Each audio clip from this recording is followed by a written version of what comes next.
قرآن میں آتا ہے نا کہ قیامت کے دن اللہ ان معبودوں کو کھڑا کریں گے. اذ قال اللہ یا عیسیٰ ابن مریم، اللہ فرمائیں گے اے عیسیٰ ابن مریم، اانت قلت للناس، کیا تم نے لوگوں کو کہا تھا کہ میری عبادت کرو؟ حضرت عیسیٰ علیہ السلام کہیں گے سبحانک، اے میرے رب آپ بہت بلند اور پاک ذات ہیں. ما قلت لہم الا ما امرتنی بھی، میں نے تو صرف ان کو وہ بات کی تھی جس کا آپ نے مجھے حکم دیا تھا. میں نے ان کو شرک کی دعوت نہیں دی، میں نے ان کو یہ نہیں کہا کہ میری عبادت کرو. ما قلت لهم الا ما امرتنی به ان اعبدوا اللہ ربی وربکم، میں نے تو ان کو یہ کہا تھا کہ میرے رب کی اور اپنے رب کی عبادت کرو، یہ نہیں کہا تھا میری عبادت کرو. وکنت علیہم شہیدا ما دمت فیہم فلما توفیتنی کنت انت الرقیب علیہم، جب تک میں تھا میں ان کو یہی بات کہتا رہا. اور آگے حضرت عیسیٰ علیہ السلام فرمائیں گے یا اللہ اگر میں نے یہ بات کی تھی تو آپ تو مجھ سے بہتر جانتے ہیں، کیا میں نے اپنی قوم کو یہ کہا تھا کہ میری عبادت کریں؟ قرآن کریم میں آتا ہے نا قیامت کے دن شیطان اور انسان کھڑے ہوں گے. انسان کہے گا یا اللہ اس نے مجھے گمراہ کیا تھا، اس کو ڈبل عذاب دے. اس نے مجھے گمراہ کیا تھا، اس کو ڈبل عذاب دے. شیطان وہاں پہ اعلان برات کر دے گا کہ میں تو تم سے میرا کوئی تعلق نہیں. ما انا بمصرخکم وما انتم بمصرخی، نہ میں تمہیں بچا سکتا ہوں نہ تم مجھے بچا سکتے ہو.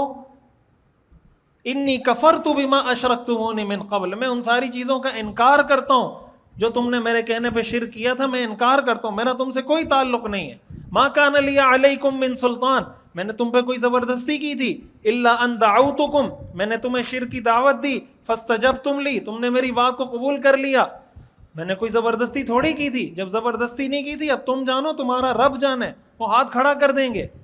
قرآن کریم میں آتا ہے انکم وما تعبدون من دون اللہ حصب جہنم، تم اور جن کی تم عبادت کرتے ہو یہ جہنم کا ایندھن ہے. انکم وما تعبدون من دون اللہ حصب جہنم، تم اور جن کی تم عبادت کرتے ہو یہ جہنم کا ایندھن ہے.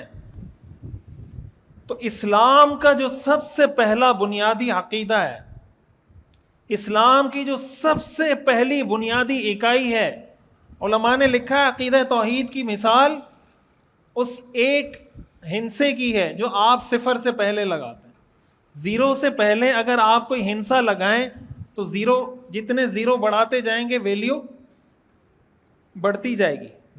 آپ نے مثال کے طور پر 4 زیرو لکھے، اس کی کوئی ویلیو ہے؟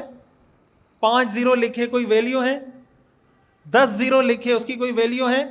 اور اگر اس زیرو سے پہلے آپ 1 لگا دیں، 1 جب لگ گیا پھر آپ جتنے زیرو بڑھاتے جائیں گے ویلیو بڑھتی جائے گی. اعمال کی مثال اس زیرو کی ہے اور عقیدہ توحید کی مثال اس ایک عدد کی ہے جو زیرو سے پہلے لگتا ہے. اگر یہ ایک ہندسہ نہیں ہے تو یہ باقی سارے آپ جتنے زیرو بڑھاتے جائیں گے کوئی ویلیو نہیں ہے اس کی. جب عقیدہ توحید اس کے ساتھ لگے گا، جب شرک کی نفی آپ کریں گے، پھر جتنی آپ عبادت کرتے چلے جائیں گے اتنا اس کا مرتبہ. بعض لوگ کہتے ہیں کہ یار فلاں آدمی نے اتنے نیک کام کیے، اس نے جناب ہسپتال بنایا، اس نے ویلفیئر کا ادارہ قائم کیا، وہ جہنم میں جائے گا، اور جو مسلمان ہے وہ مثال کے طور پر شراب پیتا ہے، زنا کرتا ہے، وہ جنت میں جائے گا. عام طور سے یہ سوال کرتے ہیں نا لوگ، بھائی فلاں آدمی تھا، اس کا انتقال ہو گیا، اس نے ہسپتال بھی بنایا، یہ بھی کیا، انسانیت کی خدمت بھی کی، لیکن مشرک تھا، وہ جہنم میں جائے گا. اور فلاں آدمی مثلا مسلمان ہے لیکن شراب بھی پیتا ہے، زنا بھی کرتا ہے، XYZ کوئی بھی آپ گناہ، وہ جنت میں جائے گا. یہ کیا مطلب؟ تو بھائی جنت میں نے دینی ہے، آپ نے دینی ہے یا اللہ نے دینی ہے؟ بولیں کس نے دینی ہے؟ جنت اللہ نے دینی ہے. جنت بنائی کس نے؟ اللہ نے بنائی ہے نا.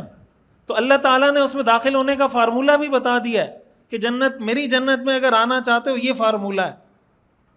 تو اللہ نے جنت بنائی، داخل بھی اللہ نے جنت میں کرنا ہے، اور وہ اللہ کو ہی نہیں مان رہا، اور پھر آپ اللہ کو کہہ رہے ہیں نہیں اللہ آپ اس کو جنت میں داخل کریں. یہ کامن سینس میں آتی ہے، یہ بات عقل میں آتی ہے. اللہ فرمائیں گے یہ جنت میں نے بنائی، داخل بھی میں نے کرنا ہے، فارمولہ بھی میں نے بتایا، اور یہ میرا ہی انکار کر رہا ہے کہ میں سب چیزوں کو مانتا ہوں، آپ کو نہیں مانتا، اکیلا ایک اللہ. تو اللہ تعالیٰ فرماتے میں نہیں داخل کروں گا، تو ہم اور آپ کیا زبردستی داخل کریں گے؟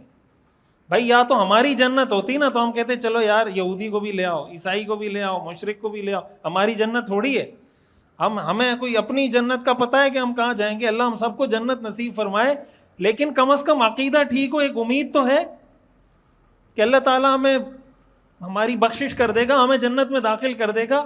لیکن کسی کا عقیدہ ٹھیک نہ ہو، اگر عقیدہ ٹھیک نہیں ہے تو یہ بات، یہ اللہ سے جنگ ہے، یہ اللہ سے جنگ ہے. آپ اس کی مثال یوں سمجھیں کہ ایک آدمی ہے جس نے گھر بنایا، ٹھیک ہے، اور اس کا ایک بیٹا ہے، وہ اس کا بیٹا چیریٹی بھی کرتا ہے، اس نے ہسپتال بھی بنایا ہوا ہے، لوگوں پہ خرچہ بھی کرتا ہے. اپنے ابا کو کہتا ہے آپ میرے ابا نہیں ہو.